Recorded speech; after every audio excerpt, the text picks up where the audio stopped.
Ready to move in premium triplex villas at Bachapalli APR Projects. వారికి ఉన్నటువంటి insecurity వారు చెప్తున్నారేమో, వారి ప్రభుత్వాన్ని టచ్ చేసే ఉద్దేశం ఎవరికి లేదని పదే పదే అన్ని పొలిటికల్ పార్టీస్ చెప్తా ఉన్నాయి. అయినప్పటికీ ఒక ప్రతిపక్ష నాయకుడు మాట్లాడినట్టు దారుణాతి దారుణమైనటువంటి పదజాలంతో గౌరవ కేసీఆర్ గారిని అనేక సార్లు ఏకవచనంతో సంబోధించడం, ప్రతిపక్ష నాయకులందరినీ కూడా అంతు చూస్తామని చెప్పి ఒక కాన్స్టిట్యూషన్ పొజిషన్లో ఉన్నటువంటి వ్యక్తి పదే పదే బెదిరించడం, ఇవన్నీ కూడా అమానవీయమైనటువంటి చర్యలు, అప్రజాస్వామికమైనటువంటి చర్యలు. నిజంగా పోలీస్ ఈ రాష్ట్రంలో ఫ్రీడంతో పనిచేస్తే ఇప్పటికే ఈ ముఖ్యమంత్రి మీద 100 కేసులు ఉండాలి. కానీ అమాయకుల మీద కేసులు పెడతా ఉన్నారు, ప్రభుత్వ పెద్దలు బెదిరిస్తూ ఉన్నారు. ఇది తెలంగాణలో ఇవాళ ఉన్నటువంటి ప్రజాస్వామ్యం అనేటటువంటి అంశాన్ని ప్రజలు గమనించాలని కోరుతా ఉన్నాను. Thank you.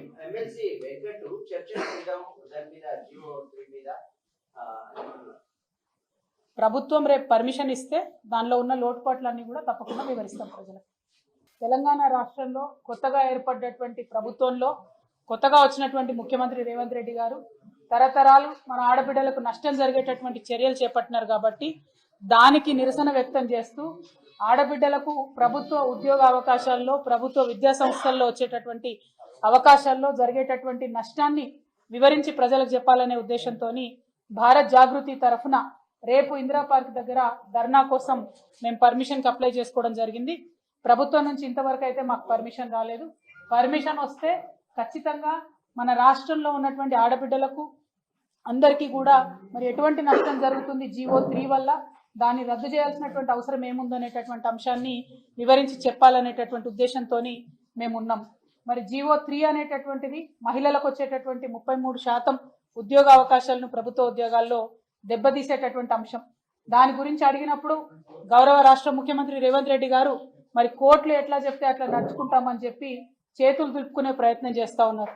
మేము అడుగుతా ఉన్నాం, అయ్యా ముఖ్యమంత్రి గారు, మీ ఓటుకునే నోటు కేసు కూడా మరి కోర్టులు ఎట్లా చెప్తే అట్లా ఒప్పుకొని మీరు వదిలేస్తారా? ఆడబిడ్డల విషయంలో ఇంత అన్యాయం ఎందుకు? ఓటుకు నోటు కేసులో మీరు బోలెడంత మంది లాయర్లను పెట్టుకొని ఇప్పుడైతే అదే లాయర్లను ప్రభుత్వంలో ప్లీడర్లుగా చేసుకొని ప్రభుత్వం ధనంతోనే మీ సొంత కేసులు మీరు కొట్లాడుతూ ఉన్నారే. మరి ఆడబిడ్డల కోసం కేసీఆర్ గారు సంవత్సర కాలం కొట్లాడినటువంటి కేసుని మీరు అధికారంలోకి రాగానే ఆఘమేఘాల మీద వెనక్కి తీసుకొని కొత్త జీవోని ఎందుకు ఇచ్చినారు? ఎందుకు తరతరాలుగా మా ఆడబిడ్డలు నష్టం జరిగే విధంగా మీరు ఈ నిర్ణయం తీసుకున్నారు?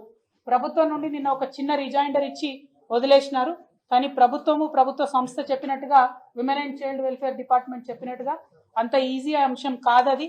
నిన్నగాక మొన్న వచ్చినటువంటి గురుకులాల్లో కూడా 12%కు మించి రిజర్వేషన్ మీరు ఆడబిడ్డలకు ఇవ్వలేకపోవడం అన్నదే పెద్ద రుజువు. GO 3 అనేటటువంటిది తీరని నష్టం ఆడబిడ్డలకు చేస్తుంది. కాబట్టి దాన్ని తక్షణమే వెనక్కి తీసుకోవాలనే డిమాండ్ని మేము చేస్తూ ఉన్నాం. రెండవ అంశం,